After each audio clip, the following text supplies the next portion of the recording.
սինխրոն աճում են այդ ճանապարհատրանսպորտային պատահարների թիվը, բայց ես ուզում եմ փաստել, որ կրկին գալով բարեկային ծառայության աշխատանքին մենք արձանագրել ենք, որ չնայած այս չափ տրանսպորտային պարտքի առկայությանը Հայաստանի Հանրապետությունում մենք գրանցել ենք հատկապես ճանապարհատրանսպորտային պատահարների հետևանքով զոհերի թվի նվազում։ Անցած տարի մենք ունեցել ենք 50-ով պակաս զոհեր նախորդ տարվա համադրությամբ։ Եվ եթե վերլուծենք 24 եւ 25 թվականների կտրվածքով բարեկային ծառայության աշխատանքը,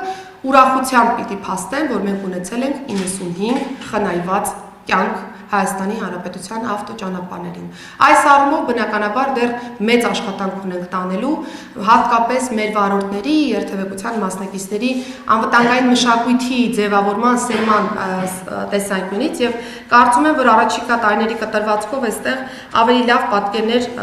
կունենան։ Շարունակելով բարեկային ծառայության մասով արդյունքային ցուցանիշները, նշեմ, որ բարեկային ծառայողները անցած տարվա կտրվածքով բացահայտել են շուրջ 14800 հանցագործության դեպք, իսկ 2024 թվականին այս թիվը եղել է շուրջ 11000։ Այսինքն տեսնում ենք, որ կրկին ավելի մեծ թվով հանցագործություններ են բացահայտվել բարեկային ծառայության կողմից եւ նշեմ նաեւ, որ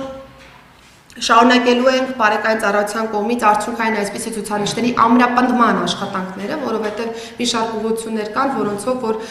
կայունացման, արդյունքների կայունացման խնդիր ենք մեր առջև դրել, որպեսզի շատ ավելի լավ պատկեր ունենանք Հայաստանի Հանրապետությունում։ Եվ նաև այս տեսանկյունից մի կարևոր թիվ եմ ուզում հնչեցնել, ինչը ուղիղ կապված է ճանապարհատրանսպորտային պատահարների հետևանքով զոհերի թվի նվազման հետ, մենք անցած տարվա կտրվածքով ըստ էության ունեցել ենք նաև մեծ թվով անձինք, ում որ բարեկային ծառայության հետևողական աշխատանքի արդյունքում զրկել ենք վարորդական իրավունքից։ Այդ թիվը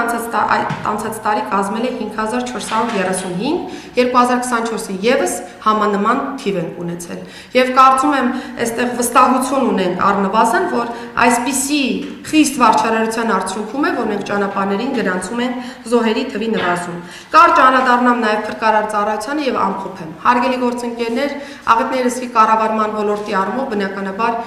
տարին եւս անմասն չի մնացել եւ մենք այս ուղղությամբ հաստատել ենք փրկարար ծառայության արդիականացման հայեցակարգը եւ այս արդիականացման ռազմավարության շրջանակներում որոշակի որոշումներ են կայացրել, որը որ պիտի միտված լինի ծառայության արդյունավետության բարձրացմանը,